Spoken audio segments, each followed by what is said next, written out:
ID Logistique, c'est le numéro 2 français de la logistique, un chiffre d'affaires et une croissance en hausse. Et pourtant, à Chalon-sur-Saône, ce sont 71 emplois qui vont être supprimés.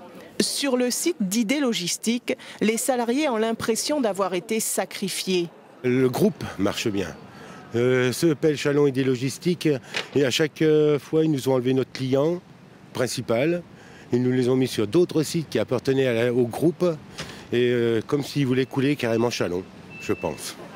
Les dernières négociations n'ont pas été satisfaisantes pour les délégués syndicaux. Les salariés refusent un licenciement économique au vu de l'excellente santé financière de l'entreprise. Ils réclament des compensations financières et des formations pour les reconversions. On demande une ouverture de négociation. Notre direction est complètement fermée là-dessus. Et nous, on voudrait négocier une prime supralégale, un peu comme des dommages et intérêts en somme. ID Logistique avait racheté en 2013 la CEPL, un site logistique créé avec la reprise d'une centaine de salariés Kodak. Les salariés ont une moyenne d'âge de 48 ans. Après 40 ans passés dans les 3 entreprises, Philippe n'est pas rassuré pour son avenir.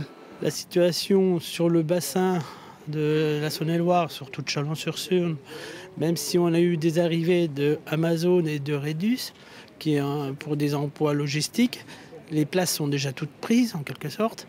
Et c'est pour ça que pour nous, ça sera difficile de se réimplanter dans la logistique. Sur les 81 emplois du site, seuls 10 devraient être conservés, mais leur avenir est lié à un contrat de logistique en attente de signature.